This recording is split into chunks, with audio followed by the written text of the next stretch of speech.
Seun van die Allerhoogste God. Ons is dankbaar, Here, dat U gekom het na hierdie planeet, onder die plan was van die Vader, vir ons 'n lewensweg te bring, 'n weg van bloed, na die troon van die Vader, 'n weg van vergifnis, 'n weg van rekonsiliasie, 'n weg van vernuwing, 'n wonderlike weg van bevrijding, die dankbaarheid. Ons wil volgens U sê, dankie. Elke van ons wat U sit, sê vir vanmorgen vir U, dankie. Dankie dat U self vergeet, dat U die uiterste offerande gedoen het. Moet ons lief hê. U het sonde vernietig. U het die mag van sonde gebreek. U het die straf van sonde het U geneem. En daarom het ons verlos om die straf te dra. En daarom werk ek die woord in ons binneste ons van die krag wat sonde het te verlos. Dankie, baie dankie. Dankie vir die kosbare woord. U is die woord. Ja. U het vlees geword. En wil jy vanmorgen, soos ons die woord met mekaar deel, vlees word in ons, in elke opsig. Wil jy ons oë verlig, wil jy ons oë oopmaak, om die wonderlike vreugde van die lewende brood te ervaar, en te ervaar hoe jy ons voed met U self. U is die lewende brood. Nee. Nou sê vir U, dankie, Here. Baie dankie. In Jesus' naam. Amen. Ons het gesels over 'n wyle stilstaan by die brief van Kolossense. Want Kolossense en so elke brief in die Nuwe Testament is met 'n doel geskryf. Ons doen op 'n Dinsdag aand 'n studie oor Filippense en ons doen tans nou 'n studie van Kolossense. Ons het begin al reeds daarmee, so ek gaan net herinner aan 'n paar feite oor die agtergrond van die brief van Kolossense en dan gaan ons Kolossense self bestudeer. Ons het geleer dat Paulus is die skrywer van die brief aan die Christene in Kolosse. Ons gaan ons sommer praat van Kolossense. OK. Verder het ons gesien dat daardie brief wat Paulus geskryf het hy geskryf in Rome, in dieselfde tyd as wat hy Efesiërs geskryf het, ek het nie vir laat gesê nie. Dit is 60 na Christus. Met ander woorde, plus minus, rofweg gesproke, 27 jaar na die opstanding. 27 jaar na die opstanding was Paulus gearresteer gewees en hy was in Rome gewees, in onderhuisarrest, waar hy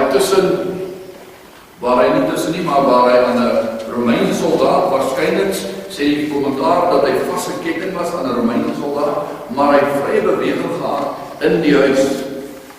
En onder die huisarrest kon hy briewe skryf vir die gemeentes en kon hy ook besoekers ontvang, soveel as wat hy wou. Rome het hom nie daaraan beperk nie. Ons het verder gesien dat die stigter van hierdie gemeente is Epaphras. Paulus het nie die gemeente in Kolossense begin nie. Epaphras was disipel van Paulus. Epaphras word partykeer as Epaphroditus genoem. So partykeer sien hulle praat van Epaphroditus. OK. Nou die doel, hoekom het Paulus vir hierdie gemeente in Kolossense of in Kolosse geskrywe? Kolosse was in Turkye. Hoekom het hy vir hom geskryf? Daar het van verskeie dwaalleringe, valse leringe in die gemeente begin inkom. Jy kan nou dink, dis net soos ons was op 'n sekere stasie gewees, toe die Here ons gered, en ons bring al daai dinge wat ons glo en wat ons nie glo nie, bring ons in die Christendom in, en as ons nie ordentlik geleer word en onderrig word in die waarheid nie, dan word hierdie dinge wat ons geglo het en ons agtergrond en ons filosofie en wat ons ook al gehad het, word dan geïncorporeer in dit wat jy nou glo van die Here. En dit wat gebeur het daai tyd. Met mense wat in die heidendom gered is, en in die Jodendom, hulle is gered, hulle kom saam, en hulle het 'n klomp dinge wat hulle saambring, en Paulus het hierdie brief geskryf aan die Kolossense, sodat hulle uitgesuiwer kan word van wat is die waarheid, en watter van hulle gelowe moet hulle laat staan. Daarom praat die kommentaar van synkretisme, dat geweldig baie synkretisme in die Kolossense gemeente gewees. Dit beteken 'n kombinasie van verskillende godsdienste, van die heidendom, sekere ideologie wat hulle gehad het. Daar was 'n baie groot invloed van Judaïsme. Die kommentaar praat van zealots, dit wil sê ernstige Jodendom, wat 'n klomp reëls en regulasies binne in Kolosse ingebring het in die gemeente. Ek wil net herinner verder dat hierdie gemeentes aan wie Paulus skryf, Kolosse, Efesiërs, Filippense, Filemon, al die briewe, is klein gemeentes, huisgemeentes. Is nie groot groepe mense nie. Verder sien ons was dan ook 'n groot beweging wat aan die begin was van Gnostisisme. En laasweek het ek miskien dalk vir die verwar, want ek het gesê Gnostisisme en agnostisisme is dieselfde. Dit is glad nie dieselfde nie. Weet jy of ek het dalk ek kon daar verwar nie. Gnostisisme dat ek net Gnostic skryf.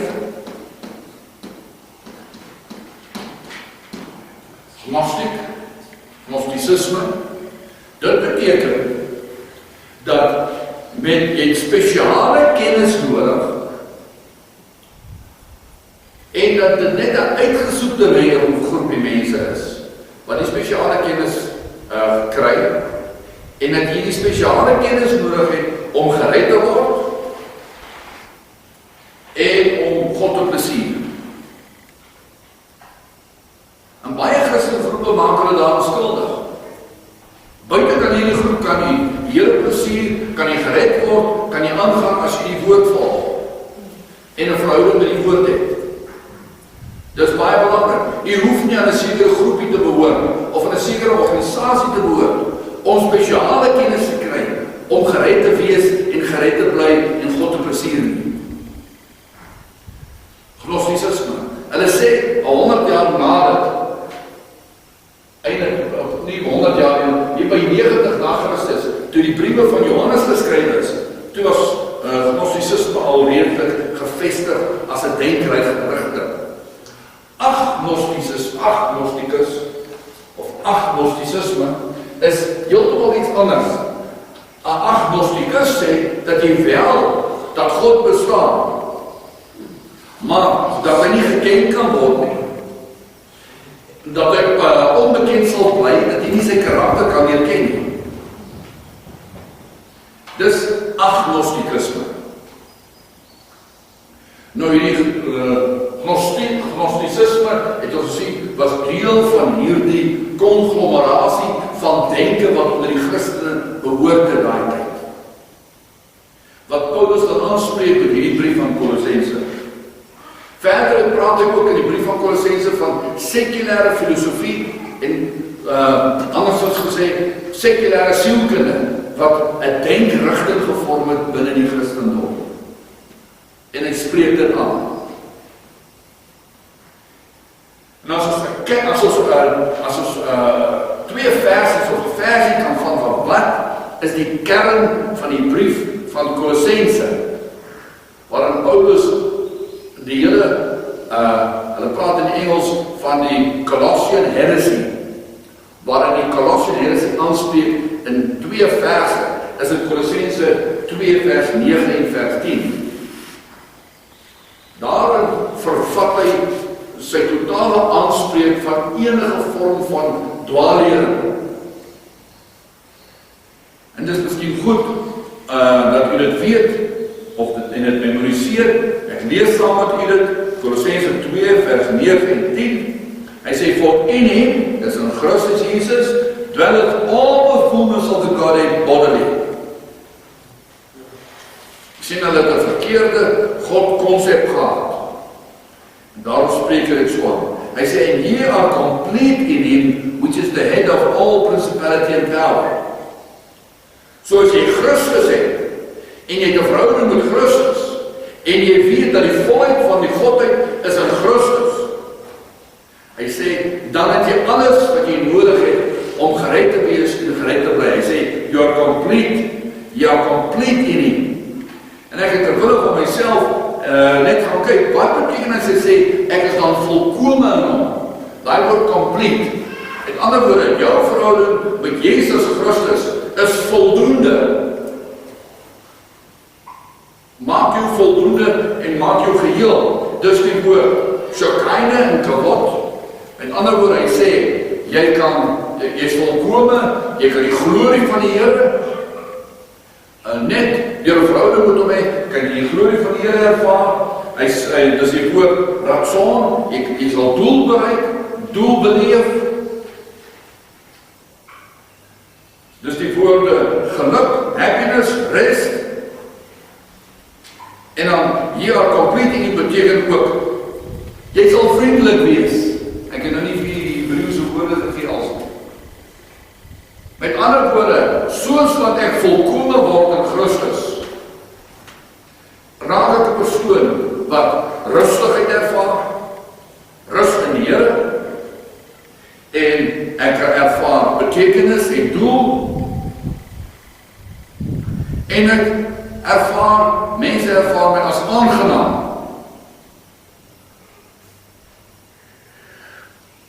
Vriendelik, gelukkig.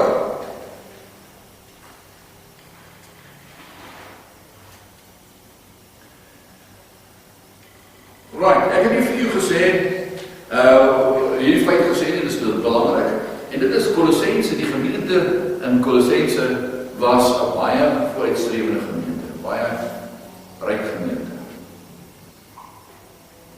Hulle het Paulus baie ondersteun in sy sendingreise, finansiëel en wat ook al so was.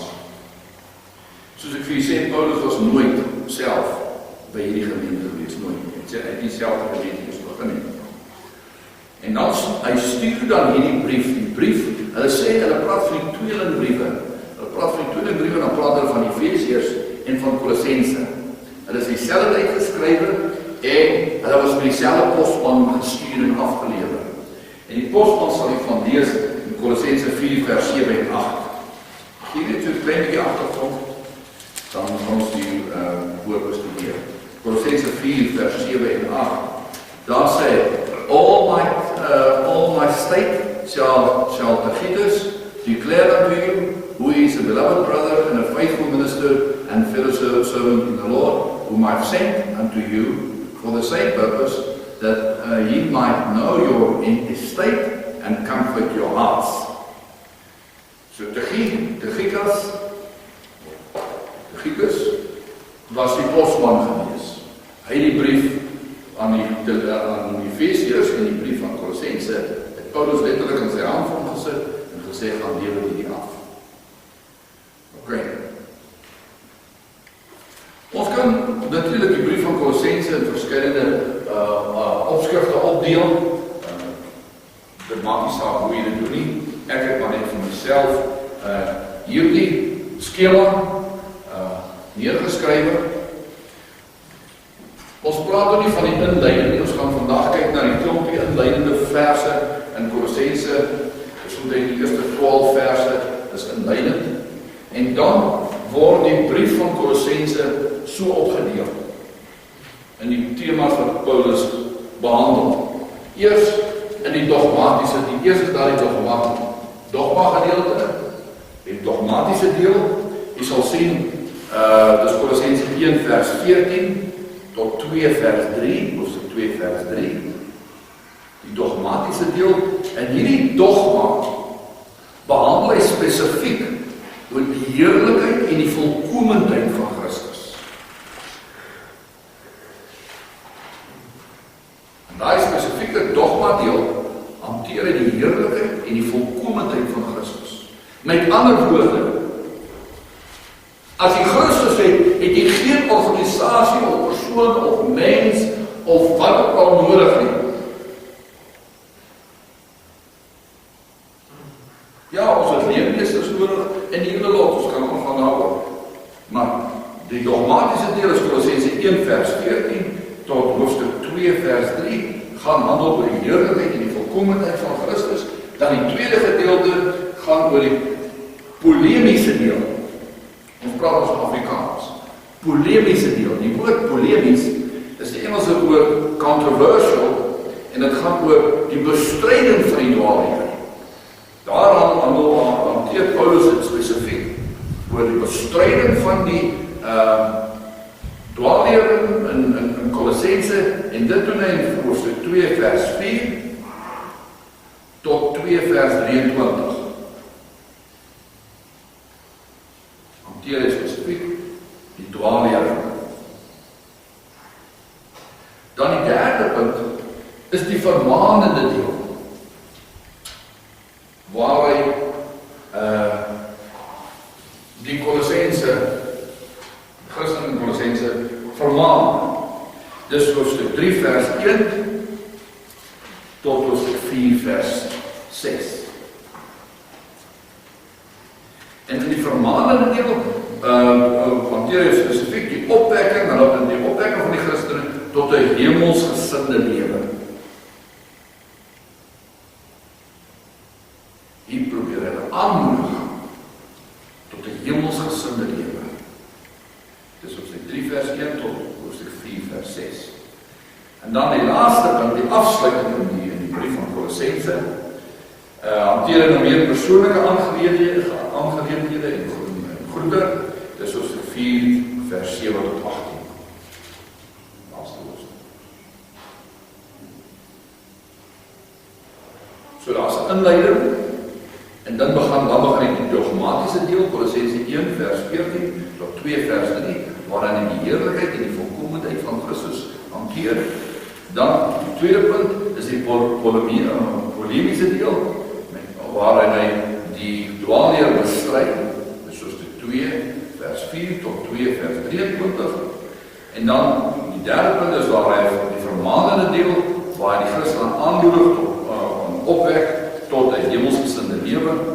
Dit is hoofstuk 3 vers 1 tot 4 vers 6 en dan die afsluiting is dan hoofstuk 4 vers 7 tot 8.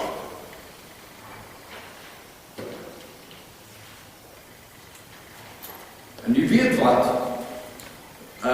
as jy die Bybelstudie by die huis so sal hou, dan gaan dit vir jy baie meer sin maak, dan gaan jy baie meer begrip hê. Daarom het ons vir jy die hele agtergrond gegee van Kolossense.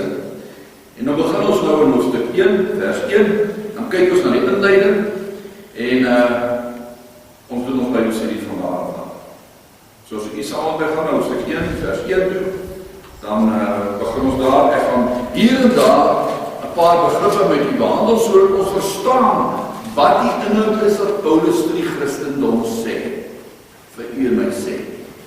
As ons verstaan wat die inhoud is, dan leer ons hoe om te bid. Want dit moet dadelik ons gebedslewe aanraak. Paul, apostle of Jesus Christ, by the will of God, and Timothy, our brother, to the saints and faithful brethren in Christ, which are at Colossae, grace be unto you, and peace from God our Father and the Lord Jesus Christ. Nou maar goed, hier sê ons onder andere, Paulus praat hier van die kerk van Colossae. Hy vermy daai woord. Ek hou ook deesdae daarvan om daai woord te vermy. Want die woord kerk het my swybrand begin. Hy praat spesifiek hierso. Hy praat hierso en hy kwalifiseer die mense met wie hy praat, kwalifiseer hy met 4 kenmerke. Waarin jy en ek moet voldoen om deel te wees van die Nuwe Testamentiese kerk. As ek het so kan stel. Jy sal sien dan so hy praat eers in vers 2, praat hy to the saints, dan sê hy, those that are faithful, dan sê hy, hulle wat grace and peace ontvang het, en ontvang. Nou, 'n saint, ons het dit ons Filippense begin bestudeer daar by Heinrich, het ons ook daarna gekyk, maar ek wil dit weer net vir u sê, the saints, wanneer is u en ek 'n saint? Ek gaan kyk na die 33 verklaring, hy praat van heilige broers. Wie is heilige broers? Sit die enige heilige broers en heilige susters? Kom ons kyk, wat beteken die woord saint of heilige broer? Ek gaan dit anders doen as wat ek het gedoen het Dinsdag en het van die ander kant af vat, sodat die wat daar was, dit anders te hoor. Eerstens beteken die woord saint, set apart. Met ander woorde, omdat u uself afsonder van die wêreld, wêreldse denke en wêreldse begeertes en wêreldse plekke. En nie soos die wêreld wil wees en is nie. En u jouself een kan sit vir wie? Een kan sit vir Jesus Christus. Hy sê to move or place something or someone separate from the whole for a special purpose. Die doel hoekom u en ek onsself een kan sit, die doel hoekom u al die moeite doen om hiernatoe te kom op Dinsdag en op 'n Sondag, die rede hoekom u dit doen, is omdat u uself een kan sit, apart sit, vir hom.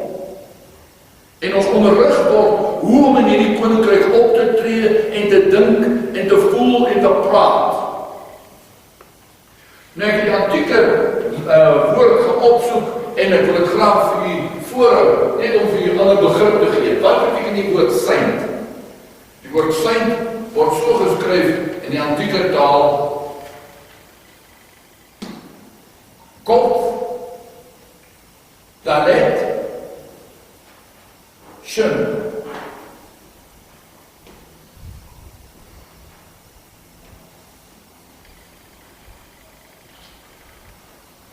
Oké.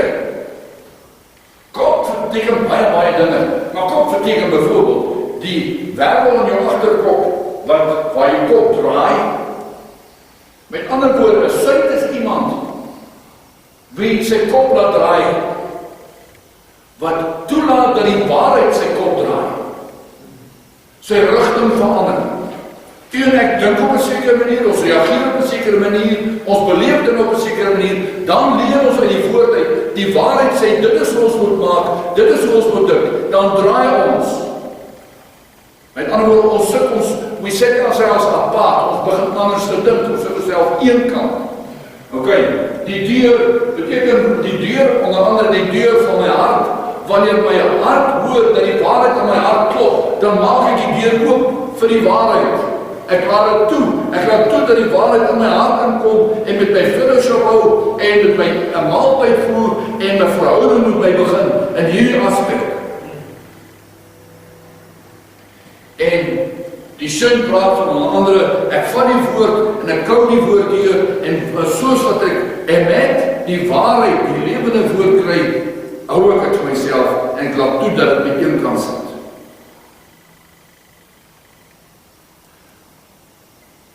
So die mate wat u reageer, wanneer u die waarheid hoor en u voel die Heilige Gees klop in jou hart, soos wat u dit gehoorsaam is en daarvolgens optree, dit is hoe ons een kan gesit word. So ons sit nie 'n klomp goed van buitekant af aan en dit maak ons dat ons een kan is. Vorm 'n sekere gedragskode en vorm 'n klomp reëls en dit maak jy een kan. Nee, dit maak jy net totaal peculiar. Maar dit gaan nie daaroor nie. Dit gaan oor wat gebeur in jou hart. Natuurlik dit wat in jou hart gebeur, word sigbaar aan die buitekant, definitief ja. Dit moet, anders het niks in jou hart gebeur. Goed, ek het vir jou al gesê, daar is 'n familie van woorde en woorde wat same begrip opmaak. Ek gaan net vir julle ander sterk familie dit woord bring, wat ook die woord saint of heilig beskryf, die heilige broers. En dit is, en die woord word so gespel, Get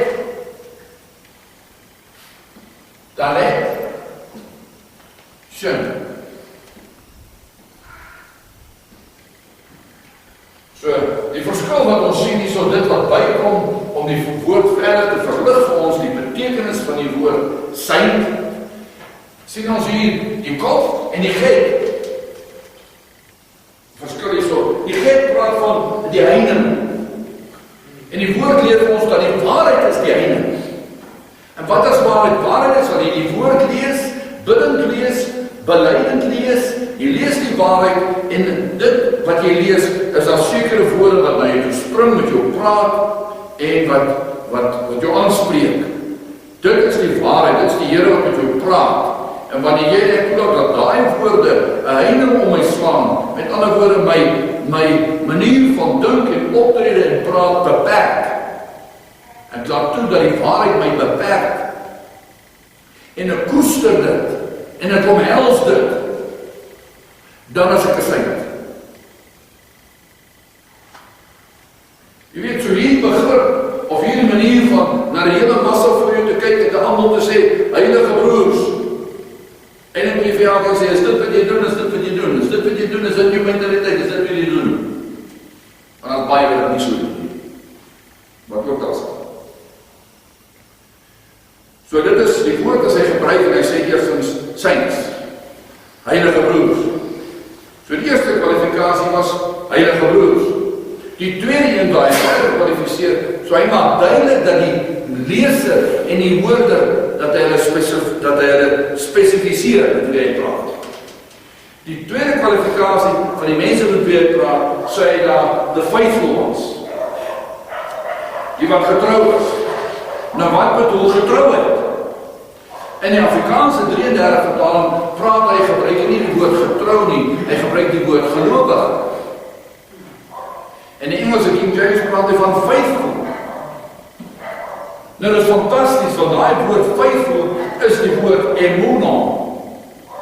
E-M, koppelteken, dubbel O, koppelteken, M-A-W. Nie M-A-W, nie N-A-W.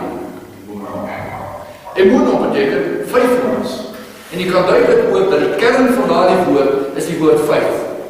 Daarom het ek byvoorbeeld in 33 vertaling gesê, gelowiges.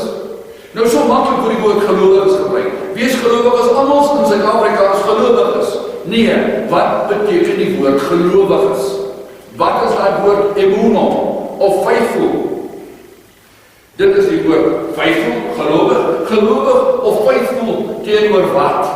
Die waarheid. Die waarheid is nie wat jou kerk propageer nie. Of wat mense sê die waarheid is. Die waarheid is dit wat in die woord staan en dit wat in die woord is, wat spesifiek in die woord gevind kan word en dit wat met jou praat in die woord, dit wat lewendig is in die woord. Ok. Nou saam met die woord faithful en emuna is die woord oman. Wat beteken geloof, faith. Nou wat is die woord faithful of gelowig? Dit is met ander woorde ook die woord, dit beteken ook die woord oman of geloof. Dit beteken, wat is geloof? Die geloof beteken wanneer die waarheid, when you foster the truth, and parent and nurse the truth. Wanneer jy die waarheid, nie wat mense sê wat die waarheid is nie, wat jy in die woord vind, wanneer dit wat jy in die woord vind, omhels, en dit soos 'n verpleegster, en soos 'n goeie ouer, daarna dit vertroetel, en omhels, en liefhet, dan is jy 'n gelowige. Ek ken baie mense wat onder die woord gelowig deurkom, wat nie eens die woord ken nie, wat selde die woord lees, en wat duidelik nie die woord omhels en liefhet. En die verdere kwalifikasie vir die woord faithful of gelowige is die woord emet. Hier kom ons tegen emetia, emet, waarheid. Nou soos die woord waarheid wil verstaan, soos ek 'n paar maniere verduidelik het vanoggend, soos as ek die woord waarheid wil verstaan, kan ek hom gaan skrywe in die antieke taal. In die antieke taal word hy so geskrywe,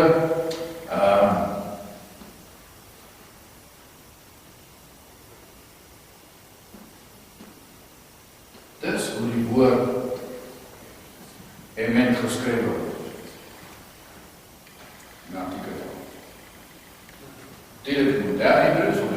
geskrywe?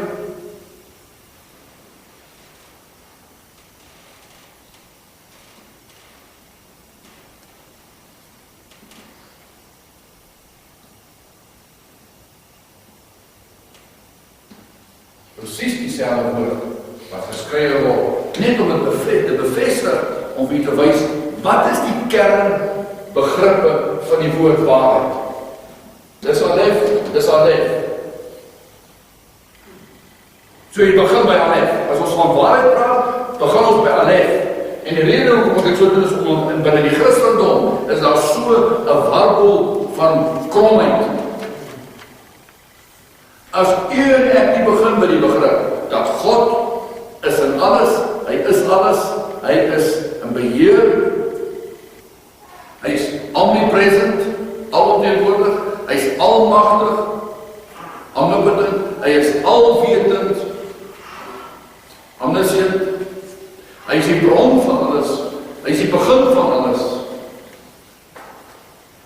Nie die duivels eers te sien en die demone eers te sien en ek is in beheer nie, God is in beheer. Of jy en ek dit sê of nie sê nie, hy is in beheer. Dis die beginsel van waarheid.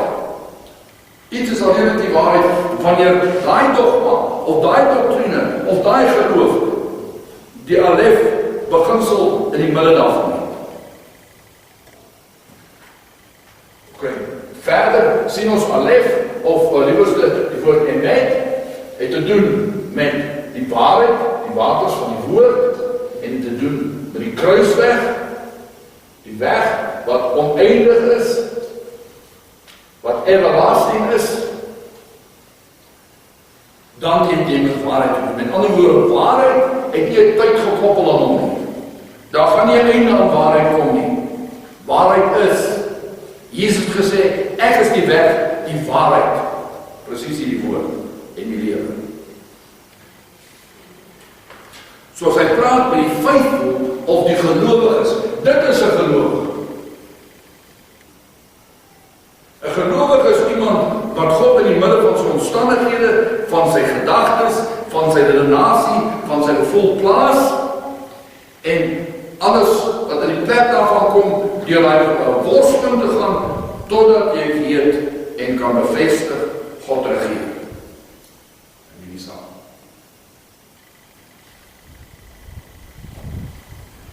Dus die tweede kwalifikasie wat Paulus sê met wie hy praat.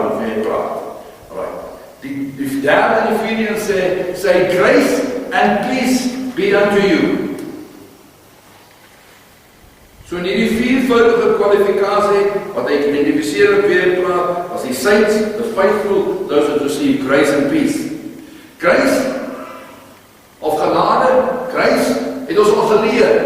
Die beginsel in die woord is dat hy bestaan het rakum, konan en geset. Dit is drie begrippe wat aan mekaar gekoppel is. Met ander woorde, grace, wanneer die Here vir my sê, hy kom na my toe en hy gee vir my grace. Paulus kom na die gelowiges toe, hy sê vir hulle, genade behoort aan julle. Grace. Grace beteken, God kom na jou toe, hy skuif weg dit wat tussen jou en hom staan. Hy kom na jou en my toe, verder, en hy buig af na my toe, na die inferieur. En hy kom na jou en my toe, en hy gee vir ons dit wat ons nie verdien nie. Dis die hele begrip. Grace. En die weer is maklik om te sê, ja, ek het genade ontvang van die Here. Die groot toets lê daarin, want ons enige een kan dit sê.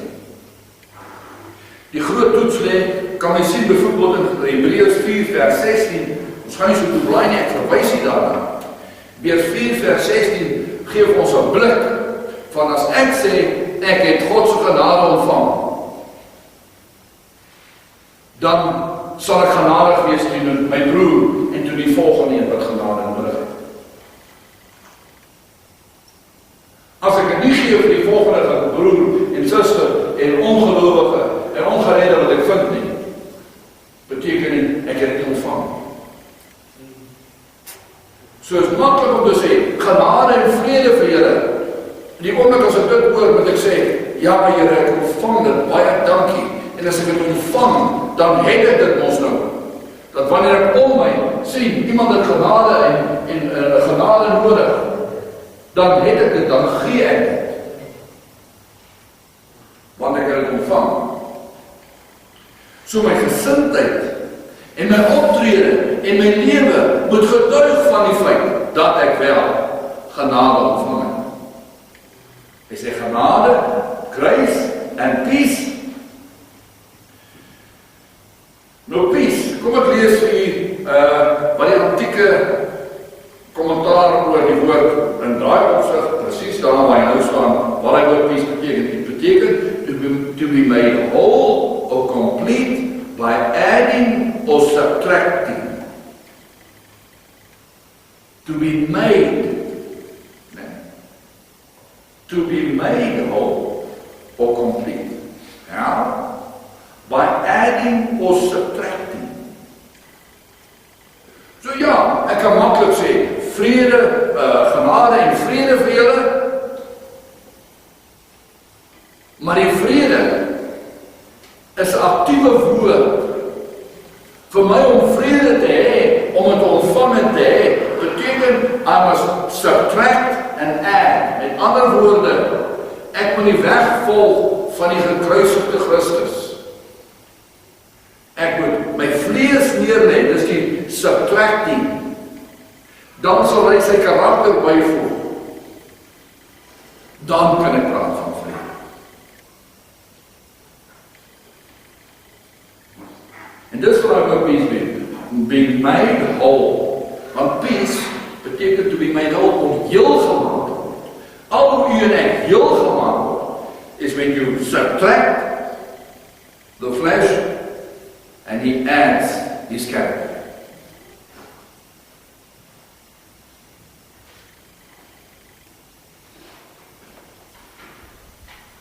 Nou wat sê Paulus verder? So, nou dat ek kwalifiseer met wie ek praat, vir wie die brief bedoel is. Dit is baie belangrik dat ons daar kwalifiseer. Dan gaan hy ander vers 3, dan sê hy, we give thanks to God and the Father of our Lord Jesus Christ, praying always for you. So Paulus sê, hy wat Paulus is, bid altyd vir die Christen. En dan sien ons daar ook, hy gee altyd dank. Hy sê, since we heard, we give thanks to God our Father and our Lord Jesus, pray always. So ons sien die so, ons leer twee dinge oor gebed. Dankbaarheid, giving thanks and praying, is een konsep. Ons gebed moet gevul wees oor dankbaarheid. Nou gaan ons sien, wat sê Paulus, waaroor is hy dankbaar? As hy bid, as hy dink in die Kolossense, die Christen in Kolosse.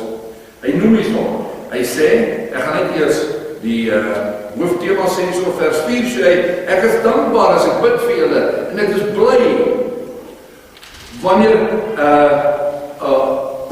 omdat daar geloof is, van julle geloof, vers 4, dan sê hy vers 4 ook, julle liefde, en dan vers 5 sê hy, die hoop wat julle het.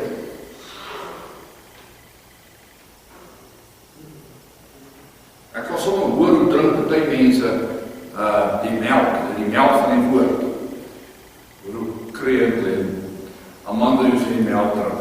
En ek hoop die kreeg ook soos ek, en drink die woord, die onvervalste melk van die woord. Ok,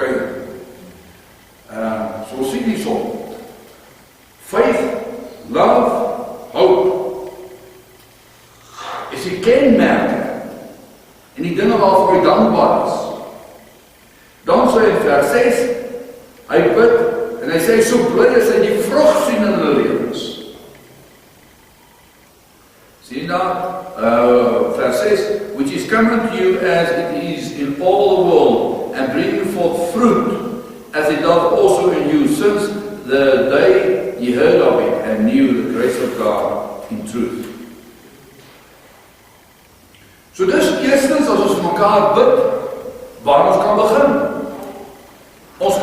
en bly wees en dankbaar wees. Sê Here, ek is so dankbaar vir die wonderlike geloof wat U werk in so en so se lewe, vir die wonderlike liefde wat U werk in so en so se lewe, die hoop wat U so en so persoon gee en die vrug wat U reeds gewerk het in daai persoon se lewe.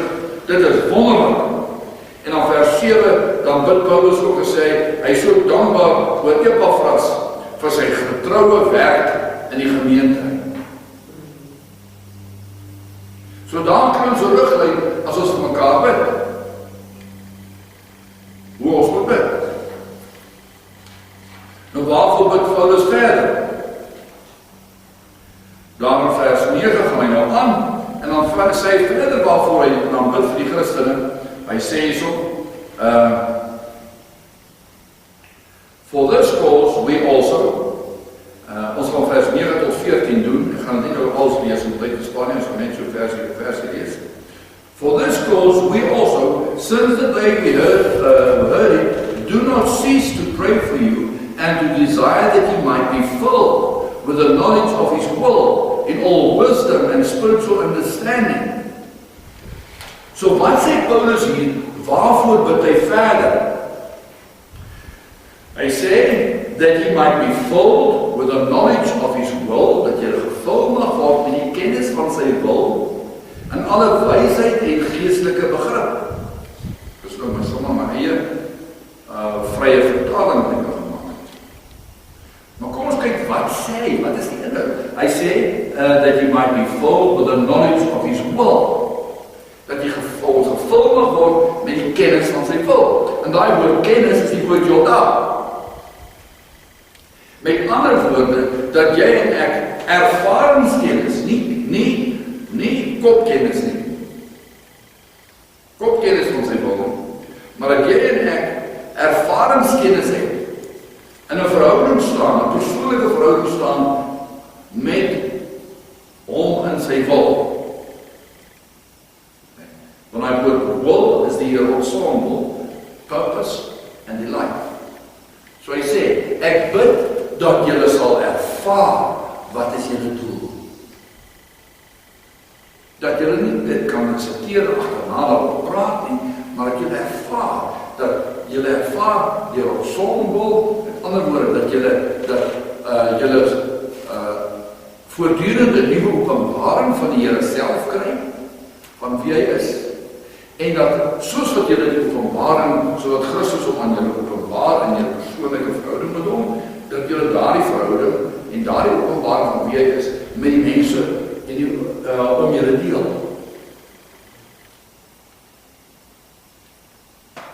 Dis wat ek bid. Dis wat ons met mekaar bid. As ek vir so bid, moet ek sê, Here, gee hulle nuwe ervaringskennis van U, 'n nuwe openbaring van U, en ervaring van U met die volgende persoon te deel.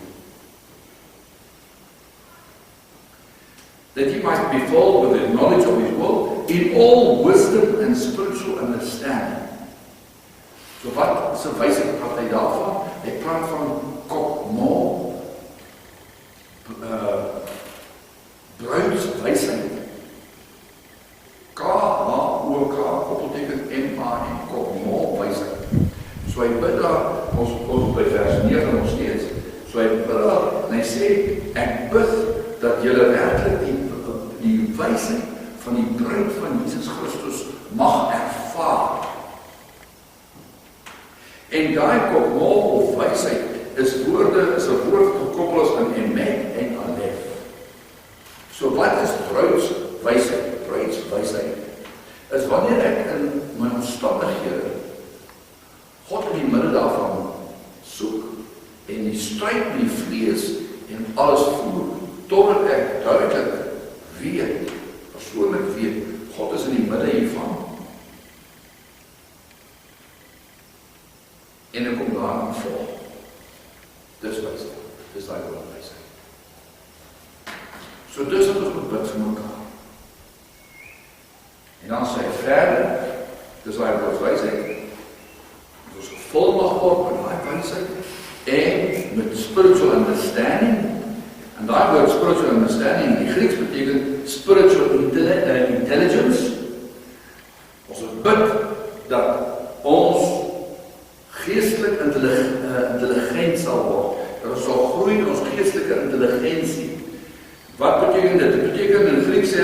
to separate mentally. Ander woorde, dat ek in my omstandighede kan onderskei waar dit aankom.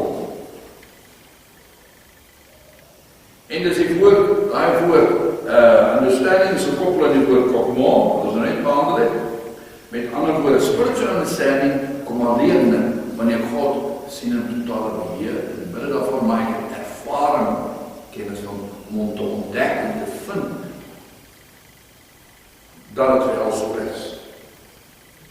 Nou soos in die week het ons met iemand gepraat, dit is waarom die strijd gaan. Dit is die strijd. Want selde sien ons God in die midde daarvan. Selde in ons verstand van en ons dink en dinge beleef en uitwerk, sit ons om in die middelpunt daarvan. En dit is die strijd en die worstel om te bid en die Here se naam aan te roep totdat ek hom sien in die midde van my omstandigheid waarin ek nou is en hom erken en voor hom buig en hom aanbid as die een in die midde daarvan. So daai spiritual understanding bring ons op by die woord Seikel, S-A-I-K-E-L, Seikel. Met andere woorde, al wanneer ek spiritual understanding gaan hê, is wanneer ek al my minds, my hele, wat in my kop, in my hart aangaan, en in my wil aangaan, as ek dit alles voor hom kan bring, voor sy troon kan bring, en hom kan aanbid, in die midde van my omstandige situasie.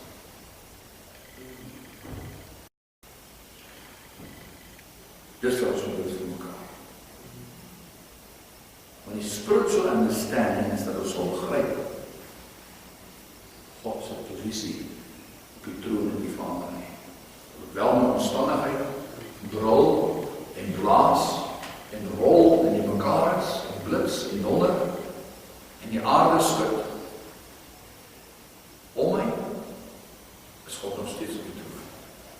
My stryd is om in daai geblits en donder en beeld of my aarde, dat ek in my midde God se voete soek en sy voete vind. En vrede kry. Ervarings, kennis kry van hom na in die midde daarvan. Dis wat Paulus bid hier vir die gelowiges in Kolosse. Kolosse. Ok, jy sien ons bid baie nonsens. Ons bid baie nonsens in mekaar. Daar is soveel nonsens gebeur. Soos ons word onderrig van hoe ons moet bid, as ons die woord bestudeer, dan leer het vir ons hoe om te bid.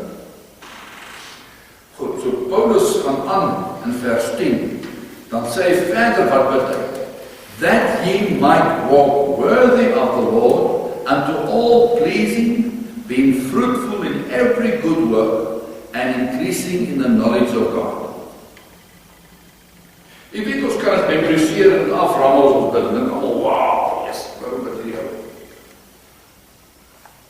As ons nie weet waar staan nie, en die inhoud verstaan nie, gaan het geen waarde nie. So ons kan die inhoud en die begrip daarvan deel van ons maak, en deel van ons gebed maak. Ok, so wat sê hy? That ye might walk worthy of the Lord. Ek bid, hy sê verder, ek bid, dat julle uiterlike werke, julle gesindheid, julle vrug van julle lewens, julle woorde en julle praat, waardig sal wees voor die Here. Die manier hoe ons optree. Ek het allemaal krom en skewe goed in die kerk gehoor, waar mense soos ongereddes optree. En nog steeds syns genoem word. En gelowiges genoem word. Maar sommer ons nie die woord ken. So hy sê, but I pray that you might walk worthy of the Lord. Vers 10 verder. Unto all pleasing. Dat julle aangenaam mag wees. Julle optrede, julle woorde, julle gesindheid aangenaam mag wees. Nou die woord pleasing is die woord rotson. Die Grieks praat van agreeable, things that please. Dat mense nie naar word as hulle jou sien in die omgewing van, as jy in hulle omgewing is. Jy weet soos wanneer 'n hond 'n para probeer eet, jy het gesien. Later staan die wit skuim op sy bek. Want die para skyn allerlei goed af. Julle wat in die veeartseny sal weet wat dit is, ek weet nie. Maar hy skyn allerlei goed af dat 'n hond se bek later vol wit skuim staan. Nou ongelukkig, is dit ongelukkig hoe baie keer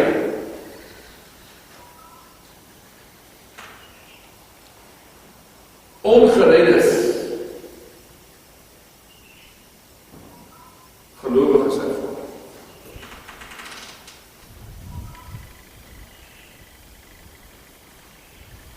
Dat hulle wil vat en byt aan hierdie Christendom en hierdie verhouding met die Here, maar oral waar dit mense teekom wat sê hulle ken die Here, as hulle net bietjie aan hulle begin byt of bietjie met hulle begin te doen het, dan staan die wit skuim op hulle mond.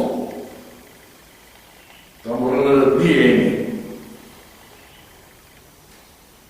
En dan verder sê in vers 10, the Father bid that ye being, present continuous, fruitful in every good work, dat ons voortdurend vrug sal hê.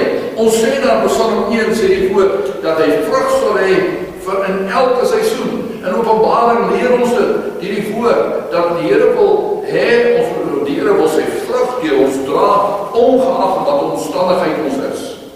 In elke omstandigheid wil die Here Jesus sy vrug in ons lewe voortbring. Daai woord being fruitful, daai woord fruitful, beteken in die woord in die Grieks arise, resurrection. So hy sê being fruitful in al ons resurrection kry wanneer ons gekrucify, wanneer ons die vlees en die ou mens tot die kruis weggebring het. Wanneer jou vlees en wanneer jy en ek soos 'n padda optree. Wanneer ons het bely voor die Here en ons sien die mense is om ons, se monde is wit van die skuim. Omdat hulle naby aan jou kom. En ons het bely. Dan sê Here, then we can be fruitful, dan kan Christus opreis in jou lewe. In daai opsig en in daai fase van jou lewe wat die Here jou nou wil proef.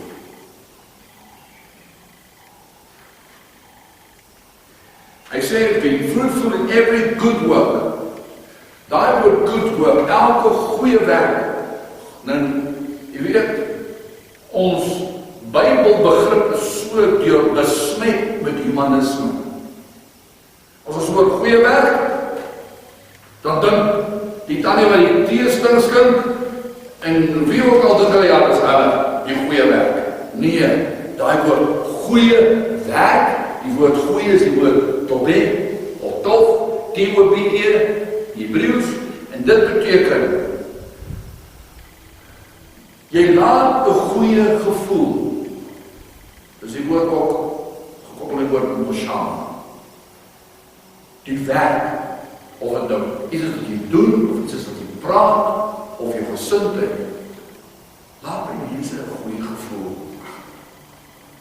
Nie iets van, asseblief, ek wil net asseblief nooit die werk volg in die persoon. So die vrug van die lewe, dit wat die mense mee, dit wat die mense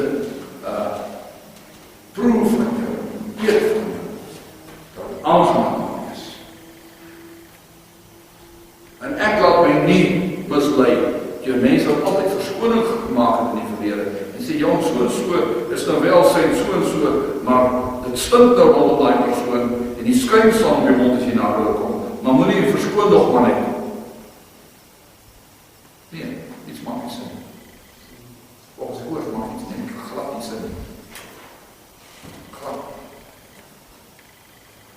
Vers 10 sê hy verder, hy sê, hy sê dat hy may increasing in the knowledge of God. Daai knowledge is weer die woord Yoda. In ander woorde, hy sê, ek bid dat julle sal toeneem in ervaringskennis van die Here Jesus Christus. Ons het vir mekaar dit voortdurend bid, dat ons daagliks 'n vars belewenis en ervaring met Jesus sal hê. Ons kan nie ry op ons ou ervarings nie. Paulus bid ook, dit vir die Christen. Increasing in the knowledge of God. Right, dan gaan hy in vers 11 aan, nog steeds sy gebed vir die Christen. Hy sê in vers 11, hy bid verder, that you be strengthened with all might, according to his glorious power, unto all patience and long-suffering with joyfulness. Hy sê, ek bid dat julle bekragtig mag word, met alle mag, unto all patience, geduld, long-suffering and joyfulness. Jy sien die vrug van die Gees is die hele tyd die toets. Die Here het gesê, julle sal hulle in hulle vrugte leer ken. Nie aan hulle doktrine en wat hulle sê en so aan nie.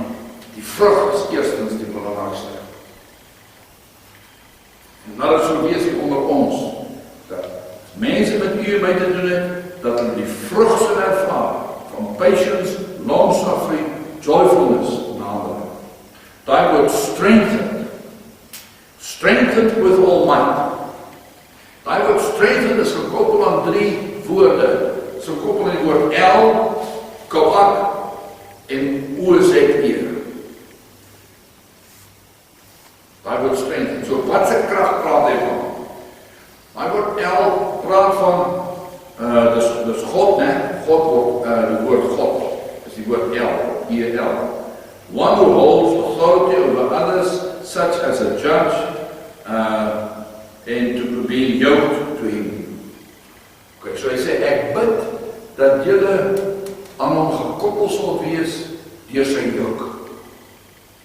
Met ander woorde, soos ons nog geleer het, ek al vir u verduidelik het, in die ou tyd was 'n geleerde os ingespan saam met die onbekwame of onbekwame die ongeleerde os.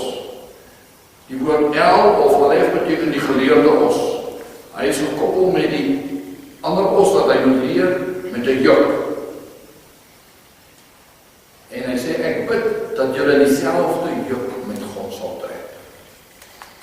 Dis daai woord streng. Want as jy 'n sterk os het, en jy sit 'n swakke os saam met hom, dan bevoordeel die swak os en die sterk os. Die krag aan die hele eenheid. Dan het my neef gepraat weer, hulle berg en hulle kap na baie doringbome in die berg, verskeie plase, baie doringwêreld, dorings daar gekom, kameeldorings en soetdorings en allerlei doringbome, sodat daar nie 'n bees naby kan kom nie. En nou het hulle gesien as hulle weer osse leer, en die osse kan tussen die klippe in klim, en tussen die bome gaan kap hulle die bome uit, dan trek hulle, bring hulle die bome wat uitgekap het, met osse af, 2 osse. Toe sê hulle het nou 'n paar osse geleer. Hulle het 'n paar geleerde osse, en die geleerde osse word nou, kan jy nou leer om ongeleerde osse aan te vat, om te leer, hoe om te trek. So wanneer hy sê strengthened with all might, sê ek bid dat jy saam met God sal trek.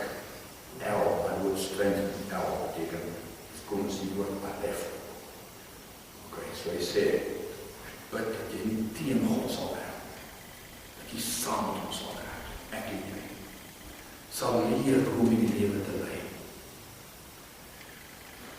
Okay, en die woord strengthened, behalwe dat die woord El is die woord Kawak. Nou Kawak word beskryf as soos 'n embrio. En 'n embrio weet ons is daar potensieel baie lewe en krag opgesluit. Maar dit is die begin. Daarom is Koach, of hierdie strength, beginning strength. So hy sê, ek bid dat die krag waarmee julle God dien, dat hy die begin van julle krag sal wees, en die einde van julle krag sal wees. Dat ons dinge nie in eie krag sal doen nie. Dat is baie dinge wat ons in eie krag kan. Baie goed.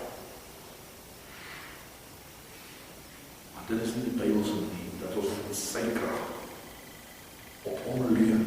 Sê Here, jy is die bos, jy is die sterk. Help my, ek is saam met jou beweeg. Soos op die bome in die berg, die oome daar by net as een pas die kan. Jy kan nie met die berg daar nie. Dit is krijg. En ons lewens lyk so, ryk vol doods. Maar die Here wil een pad kap, en hy wil die bos is, wil hy goed uitsleep, en ons heel maak, en oormaak. Okay, strength with all might. Daai woord might is weer hierdie selfe woord. En ek het gesê as die woord O-Z-E ook, ek kan nie daar waar ek kan vind. O-Z-E beteken goat blood strength. Of steeds sy woord might en die woord strength is die selfe woord. Strength with all might. Goat blood strength. Weet ons dat ons het soek gedurig 'n sonderrol in ons menslikheid, dat ons die hele tyd sê daar is 'n sonderrol en dit is Christus, dat my sonde na hom toe bring. En as ek daai weg en daai lewenspatroon het, dat ek dit na hom toe bring, dat hy dit wegdra, dan gee dit my. Dan is dit die begin van krag, sy krag. Die oomblik as ek iets in my eie krag doen, en ek ervaar die frustrasie, ek sê vir die Here, ek is jammer. Ek sit op u hierdie onafhanklikheid, en hierdie ding dat ek dit in my eie krag doen, plaas op u die sondeoffer, die sondebok, was my met die bloed, dan begin ek. En ek wil in u krag doen. Dis daai woord might in my spirit.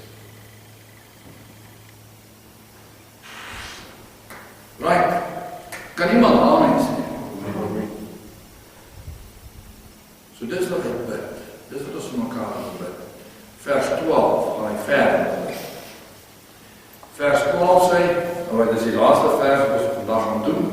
Vers 12 sê, giving thanks unto the Father, which hath made us meet to be partakers of the inheritance of the light. Inheritance is nog maar, ek kyk nie waar het is. Giving thanks unto the Father, which hath made us meet to be partakers of the inheritance of the saints in light. Alright, to whom does the inheritance belong? To the saints in light. Die gelowig is, wat in die lig is. Die woord gelowig het ons aan die begin van die studie vandag gekwalifiseer. Maar hier herinner Paulus net weer vir ons, dit is die gelowig is in die lig. Daai woord lig is die ora-lig, O-R-E. En O-R-E lig vat ons na Omar lig toe. En na Emet toe. So hy sê, dit is vir die Christene, die inheritance is vir die Christene, wat in die lig wandel. Met ander woorde, dit wat die Here se lig, dit wat jou God is, aan jou openbaar, wat duisternis is, wat donker is, wat skaduwee in jou lewe is, bring dit na hom toe. Lees die woord, en dit wat die lewende woord is, dit van die woord wat lewende woord is, wat jou aanspreek en jou aanmoedig, wandel daarin. Dan is jy 'n saint in light. Hy sê, that he had made us meet to be partakers of the inheritance. How did he make us meet? Wat beteken hy woord meet? Ek kan net gaan kyk na die Grieks, dit beteken qualify. Die Here maak jou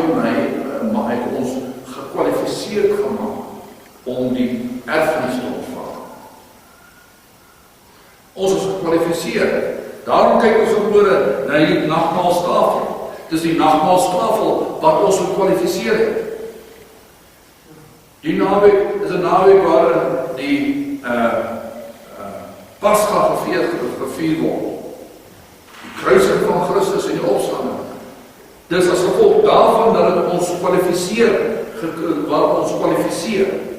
om deel te word, om deel te word van sy erfenis, of sy erfenis deel van ons te maak. Daai woord mean beteken verder, to make able, of beteken ook die woord competent. Die het ons competent gemaak. Hy maak ons competent om die erfenis te ontvang.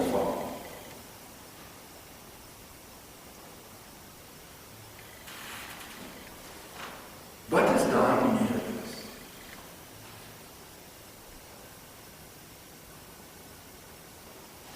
Wat is die inheritance? To be made by partakers of the inheritance of the saints in God. Daai woord inheritance. Selfs as ons net begin by die Grieks, sal dit dadelik vir u sê, daai woord inheritance is die woord bread. Brood. So wat het u en ek, wat erf ons van hom? Brood. En nou brood in daai gemeenskappe was lewe in elke opsig, want brood was die stapelvoedsel. Dit was wat mense gevoed het. Brood.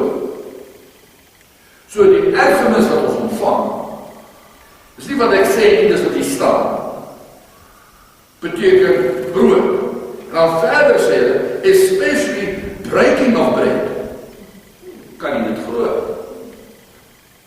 En dit is wat ons vandag, as ons na die nagmaalstafel kyk, dis wat ons beleef. As ons na die kruis, aan die kruisiging van Jesus Christus op Golgotha, dan sien ons brood wat gebreek is.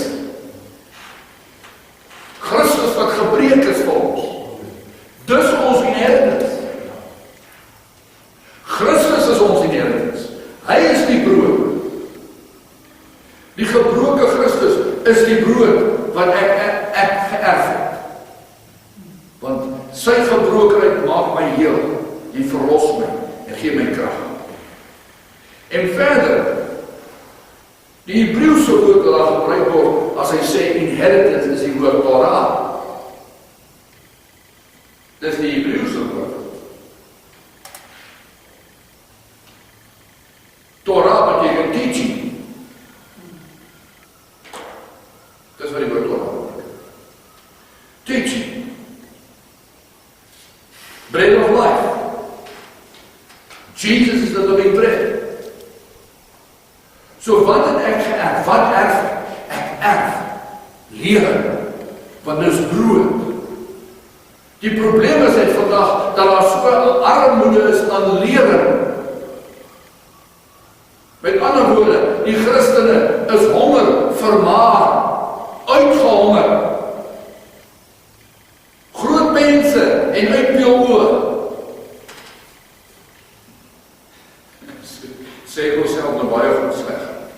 Ok, daarom moet ons die brood eet en mooi dissekeer, dat ons rightly dividing the word of truth, sodat ons seker maak, die brood wat ons eet, is die lering van Christus, die brood wat gebreek is.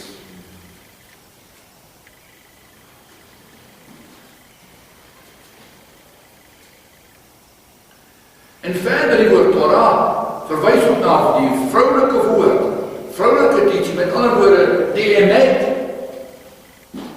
Die emet. So ons weet, daar is die Bybel op die skoot, maar die Bybel voed u nie. Die skrif voed u nie. Hy wat in die skrif is die een wat ons voed. Ons kan die skrif opsê, en dit is fantasties, ons moet dit kan doen. Al kan jy die skrif opsê van Genesis tot Openbaring, beteken nog steeds nie dat u die inheritance het, as u nie hom in die midde van die skrif het. Die skrif is die bed, B-E-T-A, is die huis, waar binne die lewende woord woon. Ons praat van die lewende brood.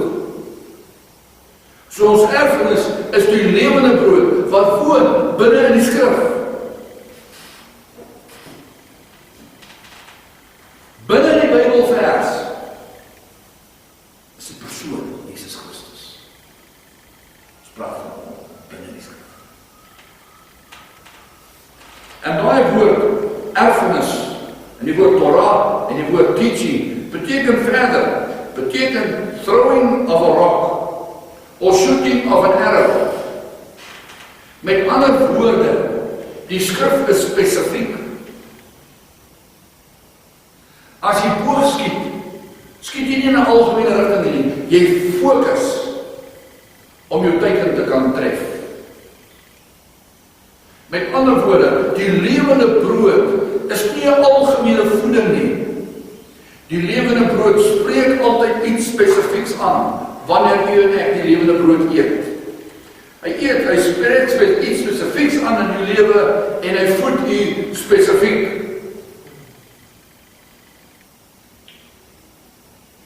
So vir elke situasie, elke omstandigheid, elke gemoedstoestand, elke worsteling waarmee ek het hy spesifieke woord. Dis die erfenis. Dis my erfenis. En verder sê die antieke Hebreëse kommentare dat hierdie Torah of teaching is 'n vader, soos 'n vader. Ons moet nie na die woord kyk en na die skrif dink en dink, julle, dit is net 'n klomp reëls wat ek mag, wat ek nie mag doen nie, wat ek moet, wat ek nie moet nie. Nee. Die lering van vanoggend op moet u ervaar en beleef as 'n vader wat na u toe kom. Die Vader, hoofletter, die Vader wat na u en my toe kom om aan te moedig en te versterk. Dis wat die woord Torah beteken, en dis wat die woord teaching beteken, dis wat die woord lamet beteken. Die lamet is in die middel in die heel middel van die Hebreëse alfabet.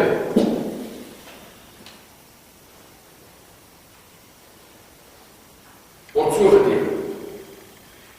Die lamet in die antieke Hebreëus, wie kan onthou hoe dit geteken? So.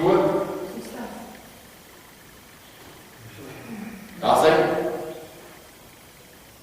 So dis die lamet in die antieke Hebreëus, in die antieke Hebreëus, dis in die Bybelse Hebreëus word so geteken.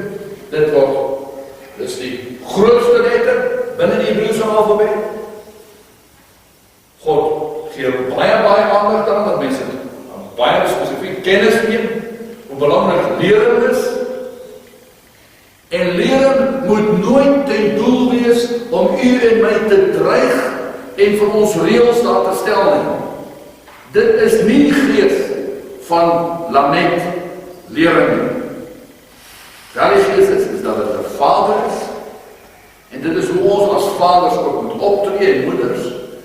As vader moet dit nie wees van jy moet en soveel nie, maar wel aanmoediging en versterking. Dit was nooit daar gewees. Selfs die antieke Hebreëus sê, daar moet stel reëls wees, en daar stel reëls om wees, wat ons moet aangaan. Ons self, ons almal kan getuig daarvan, daarom met die dood.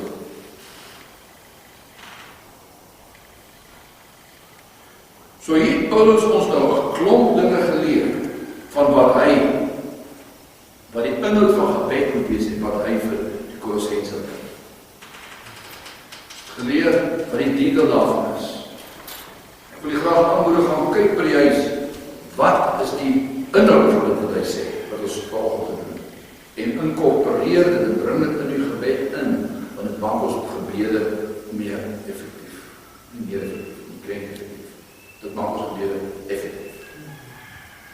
Want dan is dit gegrond op die net waarheid.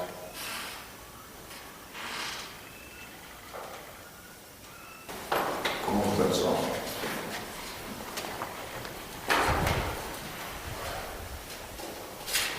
Heilige Jesus Christus,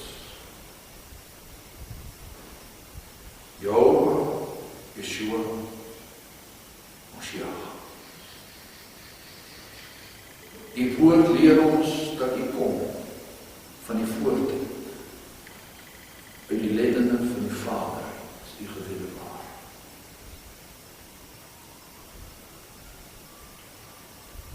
U en in U is die volheid van die Godheid. U is ons Here en ons God. Ons buig ons voor die wonderlike, dierbare Vader. Ons wil vir U dankie sê dat U ons voed met U bloed. Dat U ons leer en onderrig deur die Heilige Gees. Dat U ons elkeen individueel op verskillende maniere praat. Ons wil vir U sê dat ons wil hê U moet ons voorberei om U te ontmoet. Werk in ons en deur ons 'n dringendheid en 'n desperaatheid om U in elke opsig te ken.